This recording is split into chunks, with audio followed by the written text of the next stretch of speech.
నమస్తే, welcome to our channel. ప్రస్తుతం మనతో Vedic astrologer, tarot reader, crystal healer Anupama గారు ఉన్నారు. వారితో మాట్లాడదాం. నమస్తే అండి. నమస్తే ఫణి గారు.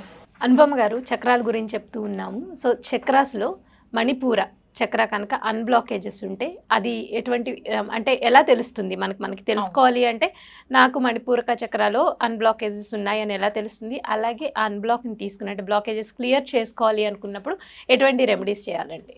మణిపూర చక్రాన్ని మనము జనరల్గా ఇంగ్లీష్లో ఏమంటామంటే సోలార్ ప్లెక్సస్ చక్ర అని చెప్పేసి అంటాం. సోలార్ అంటేనే మనకి కనెక్షన్ వచ్చేయాలి ఏంటి అంటే ఇది రవితో కనెక్ట్ అయిన రవి గ్రహంతో కనెక్ట్ అయిన చక్ర. ఇది మనకి నేవల్ పాయింట్ దగ్గర ఉంటుంది. అంటే మనకి బెల్లి బటన్ అని చెప్తూ ఉంటాం కదా, బొడ్డు భాగం దగ్గర అక్కడ ఉంటుంది అనమాట. ఈ చక్ర ఎల్లో కలర్ లో షైన్ అవుతూ ఉంటుంది. జనరల్ గా మనకి ఈ పర్టిక్యులర్ చక్రాకి వచ్చేసరికి ఏంటంటే ఈ 7 చక్రాస్ మనం ఏవైతే మాట్లాడుకుంటున్నామో powerhouse of the chakras అని చెప్పేసి అంటారు అనమాట. ఇప్పుడు రవి ఉదయం కనిపించకపోతే మనకి లైట్ సోర్స్ ఎనర్జీనే లేదు. అన్ని జీవరాశులకి ఆ లైట్ లేకపోతే, ఎనర్జీ ఫ్లో లేకపోతే అసలు ఎగ్జిస్టెన్సే లేదు. సో దీనికి కూడా సోలార్ ప్లెక్సస్ చక్ర, మణిపూర చక్ర కూడా ఇంచుమించు అట్లాంటిదే అనమాట. ఈ క్రియేటివిటీ ఫోర్స్ ఏదైతే ఉంటుందో, ఇప్పుడు చాలా మంది ఫర్ ఎగ్జాంపుల్ మీరు మీడియా రంగంలో ఉన్నారు, మీరు మీడియా రంగంలో రాణించాలంటే మీకంటూ ఒక క్రియేటివిటీ ఫోర్స్ ఉండాలి. అట్లాగే డిఫరెంట్ ప్రొఫెషన్స్లో ఉన్న వాళ్ళకంటూ ఒక క్రియేటివ్ ఫోర్స్ అనేది చాలా అవసరం అవుతుంది. కాబట్టి మనకి క్రియేటివిటీ ఫోర్స్ అంతా వచ్చేది కూడా మణిపూర చక్ర దగ్గర నుంచి వస్తుంది. కొంతమంది ఏంటంటే జస్ట్ అలా ఇమాజిన్ చేసుకుంటూనే క్రియేటివిటీ చాలా బాగుంటుంది, వాళ్ళ పవర్ అంతా ఫ్యాబులస్గా ఉంటుంది అనమాట. సో ఇక్కడికి వచ్చేసరికి ఏంటంటే మనకి ఈ క్రియేటివిటీ అని అనుకున్నప్పుడు పిల్లల్ని పుట్టించడం కూడా క్రియేటివిటీనే కదా. We are trying to create something. So ఇక్కడ ఈ క్రియేటివ్ ఫోర్స్ మనకి బ్లాకేజెస్, ఎస్పెషల్లీ మణిపూర బ్లాకేజెస్ ఉన్నప్పుడు ఏమవుతుందంటే ఆ క్రియేటివ్ ఫోర్స్లో మనకి ప్రాపర్ గైడెన్స్ కనిపించదు, బ్లాకేజెస్ వచ్చేస్తాయి, ల్యాక్ ఆఫ్ కాన్ఫిడెన్స్ ఉంటుంది. అంటే కాన్ఫిడెంట్గా ఏ పని చేయలేరు, సెల్ఫ్ ఎస్టీమ్ తగ్గిపోతుంది. ఇవన్నీ కూడా ఇష్యూస్ మనకి కనిపిస్తూ ఉంటాయి అన్నమాట. అలాగే మనకి కమల రేఖలు అని చెప్పేసి అనుకున్నాం కదా, లోటస్ పెటల్స్. ఈ మన మణిపూర చక్రాకి వచ్చేసరికి ఏంటంటే 10 పెటల్స్ ఉంటాయి అన్నమాట. మనకి చూసినప్పుడు ఏంటంటే 10 పెటల్స్ లాగా కనిపిస్తూ ఉంటుంది. అంటే మూలాధార నుంచి ఎలాగైతే మనము పైకి వెళ్తూ ఉంటామో ఆ ఎనర్జీ ఫ్లో అలాగే ఎక్స్పాండ్ అవుతూ ఉన్నప్పుడు ఆ పెటల్స్ కూడా ఎక్స్పాన్షన్ అట్లాగే జరుగుతూ ఉంటుంది అన్నమాట. సో ఇంకొకటి ఏంటంటే చాలా మంది ఇప్పుడు క్రియేటివిటీ అంటే ఏదో పిల్లలకి సంబంధించే క్రియేటివిటీ అని చెప్పి డౌట్స్ వస్తూ ఉంటాయి. అలా కాదు, మనకి ప్రాజెక్ట్స్ ఇస్తారు, ఆ ప్రాజెక్ట్లో మన క్రియేటివిటీ ఎంత ఉంది, మనం ఎంత బాగా ప్లాన్డ్గా మనం వర్క్ చేసుకోగలుగుతాము, ఒక స్ట్రాటజిక్ ప్లాన్ ప్రకారం చేసుకోగలుగుతున్నామా, ఒక టీమ్ని హ్యాండిల్ చేయాలంటే ఆ క్రియేటివ్ ఎనర్జీ మనకి ఎంతవరకు ఉంది. కొంతమంది ఇంటీరియర్ డిజైనర్స్ ఉంటారు, మంచి హౌసెస్ డెకరేట్ చేస్తూ ఉంటారు. ఆ క్రియేటివిటీ అంతా కూడా వీళ్ళకి ఇక్కడ సోలార్ ప్లెక్సస్ చక్ర నుంచే వచ్చే ఛాన్సెస్ అన్నమాట. సో ఈ బ్లాకేజెస్ ఉన్నప్పుడు ఏంటి అంటే విజన్ ఉండదు.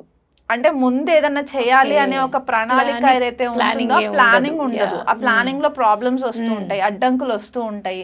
ఏదన్నా స్టార్ట్ చేయాలని మొదలు పెట్టుకుంటారు కానీ ఆ ఎనర్జీ రాదు, ముందుకు అడుగు వేయలేరు, నేను సరిపోనేమో అనే ఒక ఇన్ఫీరియారిటీ కాంప్లెక్స్ వీళ్ళకి ఎక్కువ అయిపోతూ ఉంటుంది అనమాట. అండ్ మనకి ఫిజికల్ ప్రాబ్లమ్స్ దగ్గరకు వచ్చేసరికి ఏంటంటే యూరినరీ ప్రాబ్లమ్స్ రావడము, లేకపోతే లివర్ ఇష్యూస్ రావడము, గాల్ బ్లాడర్లో స్టోన్స్ వస్తూ ఉంటాయి మనకి. ఇవన్నీ కూడా మనకి మణిపూర చక్ర ప్రాబ్లమ్స్ ఉన్నప్పుడు వచ్చే ఛాన్సెస్ అనమాట. అంటే ఇది మనకి బెల్లి బటన్ దగ్గర అనుకున్నాం కాబట్టి ఈ ఉదర సంబంధితమైన ప్రాబ్లమ్స్ ఏవైతే ఉంటాయో మనకి ఇంటర్నల్ బాడీ పార్ట్స్కి వచ్చేసరికి గాల్ బ్లాడర్, లివర్, ప్యాంక్రియాస్, కొంతమంది ప్యాంక్రియాటిక్ క్యాన్సర్స్ వస్తూ ఉంటాయి. ఇవన్నీ కూడా మనకి మణిపూర బ్లాకేజెస్ ఉన్నప్పుడు వచ్చే ప్రాబ్లమ్స్ అనమాట. సో మనం ఏం చెప్తామంటే ఈ మణిపూర చక్ర బ్లాకేజెస్ ఉన్నప్పుడు సడన్ గా ఇప్పుడు క్యాన్సర్స్ అనేది ఎక్కువ కామన్ అయిపోయాయి ఈ మధ్య. కానీ మనకి ఈజీగా ఫస్ట్ స్టేజ్ లో ఉన్నప్పుడు మనం ఐడెంటిఫై చేసుకొని ఎలాంటి క్యాన్సర్ వస్తుంది ఏంటి అనేది మనము ఒక ప్రాపర్ యోగిక్ లైఫ్ స్టైల్ కనుక మనం లీడ్ చేసుకుని మన ఫుడ్ హ్యాబిట్స్ ని కనుక మనము చేంజ్ చేసుకున్నప్పుడు ఈ డైజెస్టివ్ సిస్టమ్ మనం ఏదైతే ఇంటేక్ చేస్తామో ఫుడ్ ని ఇక్కడ ఈ పర్టిక్యులర్ చక్ర దగ్గర డైజెషన్ అవుతుంది. కాబట్టి ఇక్కడ వీళ్ళు ప్రాపర్ ఫుడ్ హ్యాబిట్స్ ని గనక మార్చుకున్నట్లయితే కనుక ఇట్లాంటి మేజర్ హెల్త్ ఇష్యూస్ రాకుండా ఉండే ఛాన్సెస్ ఒకటి మనకి కనిపిస్తూ ఉంటుంది. కొన్ని డిసీజెస్ ఏంటంటే అలోపతి మెడిసిన్స్ కంటే కూడా ఆయుర్వేదిక్ ట్రీట్మెంట్స్లో మంచి మంచి రిజల్ట్స్ కనిపిస్తూ ఉంటాయి. స్లో ప్రాసెస్ అయినా సరే మనకి రూట్స్ నుంచి కట్ చేస్తాయి కాబట్టి. సో ఇక్కడ కూడా ఇంచుమించు అట్లాంటి ఎఫెక్ట్స్ మనకి కనిపిస్తూ ఉంటాయి అన్నమాట. అది కాకుండా మనకి లీడర్షిప్ క్వాలిటీస్ రావాలి బాగా. కొంతమంది ఏంటంటే స్టేజ్ ఫియర్స్ ఉంటూ ఉంటాయి. ఏదన్నా మాట్లాడాలంటే నలుగుట్లోకి వెళ్ళి మాట్లాడలేరు. ఇంట్లో మాత్రం చాలా బాగా మాట్లాడగలుగుతారు కానీ నలుగుట్లోకి వెళ్ళి మాట్లాడలేరు.